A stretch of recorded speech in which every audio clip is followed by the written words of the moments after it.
Hello and welcome to my channel. This is the Raven and I hope you're having a good day today. In this video, we are just going to have a recap from the past tutorials that I have made. But this video will be much detailed visually. Plus, it's my first time talking in my tutorial, so please bear with my voice. So without further ado, let's begin. As you can see, there's so much present on your Photoshop screen, and it feels like, where do I begin? This is, I think, where beginners feel overwhelmed in learning Photoshop without even getting started. So stay with me as I will guide you to the very first things that you should focus on as a beginner. These are the main functions of Photoshop. There's File, Edit, Image, Layer, Type, etc. For this one, let's take note of the term Main tab. Going on to the next is the Tools tab. This is where you select a tool to make an action in your canvas, or I call it Work Area. For this one, let's take note of the term Tools tab. Then these are the rulers, best used when aligning multiple text layers or image layers. Now this is the canvas area or work area.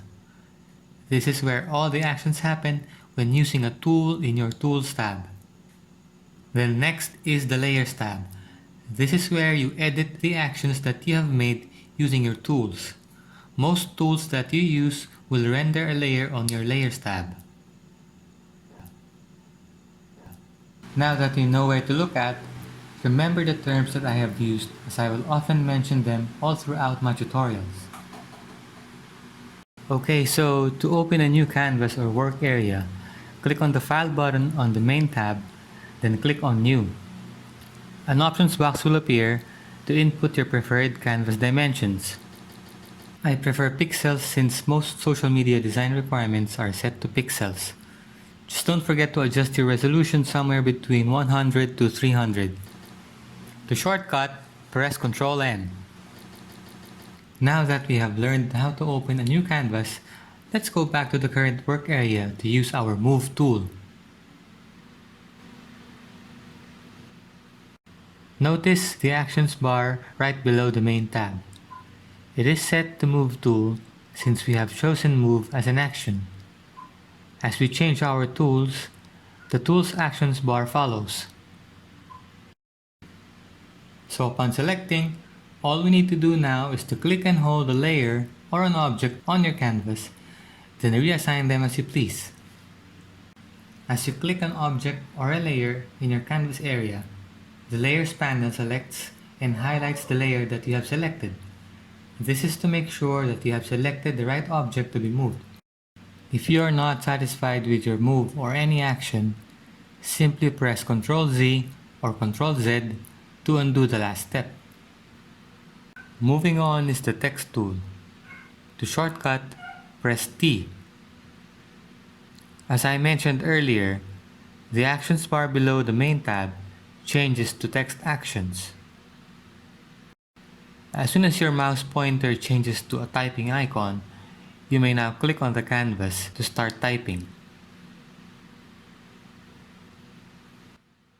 You may select further actions on the Actions bar, such as font type, size, alignment, and color change.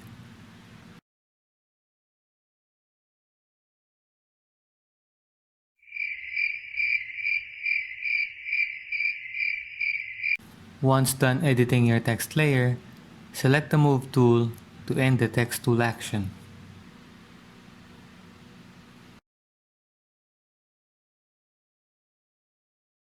Next up is Paint Bucket tool. To shortcut, press G.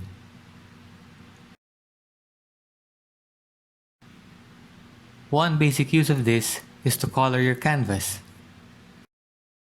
Make sure your background layer is selected before executing the action.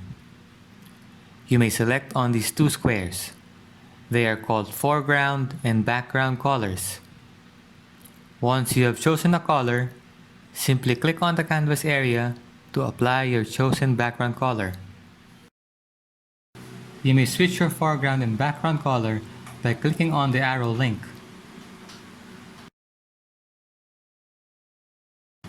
And for our final entry for this tutorial is the shape tool. To shortcut, press U. To choose your shape, right-click on the shape icon just below the text tool icon.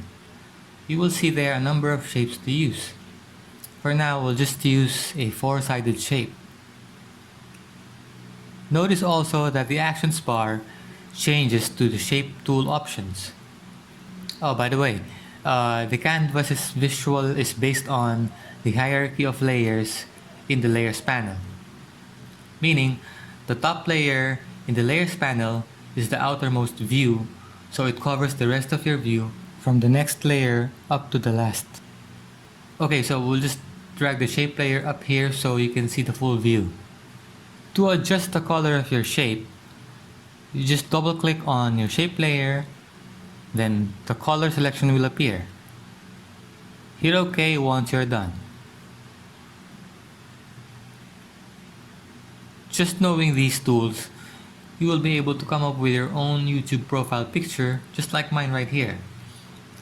They're just made of texts, shapes, and a right color combination. Okay, so I'll end this video for now so you can practice a little bit on your own. In the next video, I'll be discussing everyone's favorite, which is the magic wand tool. I hope to see you in my next video. Bye for now.